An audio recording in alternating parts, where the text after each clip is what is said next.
I grew up in Bristol, Connecticut for pretty much my entire life. When I went to enlist, still a senior in high school. Well, actually, I was 17 at the time when I enlisted, and the reason I chose to join the military in the first place was I didn't have any money for college.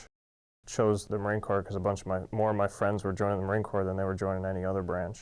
When I went to enlist, they told me, well, we need your parents to sign off on this. They were going to do it, but my mom was bawling her eyes out in the recruiter's office trying to sign the papers. Shortly there, I had to graduate high school, turned 18 through that time, basically had my full summer vacation, and then I went to boot camp while everybody else went off to college. It's about what I was expecting from what my recruiter told me. Basically said all the normal stuff you hear about Marine Corps boot camp, how physically and mentally demanding it is. I wasn't fully prepared for it, but I definitely got through it.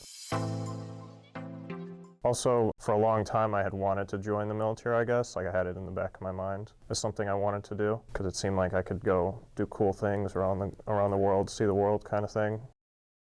After boot camp, then I went down to Camp Geiger, North Carolina for Marine combat training. That was a month long. And then after that, I was sent to my job school, which is in 29 Palms, California. It is not as nice as it sounds. It's basically right in the middle of the desert.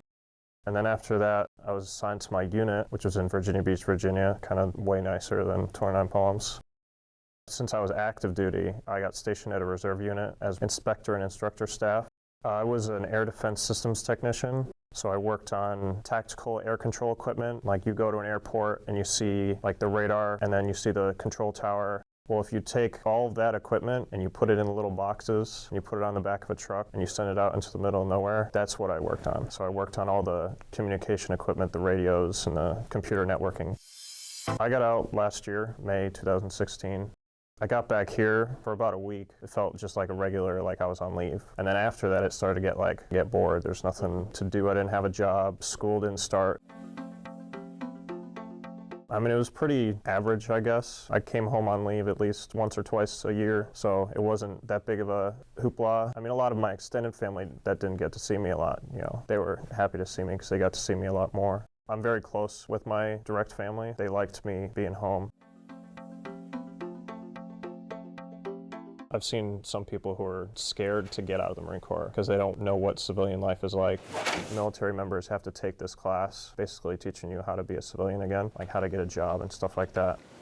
It can be kind of daunting, I guess. A lot of people just have their stuff figured out. So I had my family support when I came back home. I'd say it's pretty normal as a student, I guess. It's not like we're looked down upon here. We're shunned by the society of campus. Veterans coming back from Iraq and Afghanistan are seen as like messed up in the head or something like that, kind of broken. You don't really see that on this campus. Oh, he's a veteran, better stay away from him or he might snap or something. Like, you don't see that. Mostly for closeness, and it also had a networking information degree.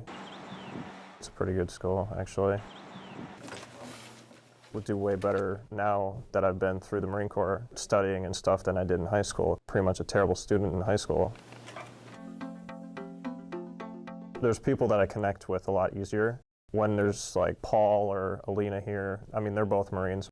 It's like walking into a shop because you're just around people that have been through similar things.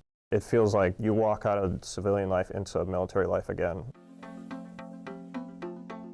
See myself being a graduate of CCSU, and I'm not sure at this point whether I want to be a graduate student here or somewhere else and just get a job. The job that I'd like to have is to go back and work for the program office as a government contractor and help design and maintain those systems that they're deploying to Marines. Because I feel like I'd have the first-hand experience of using it as a Marine, so I would kind of have a better connect with what Marines would want.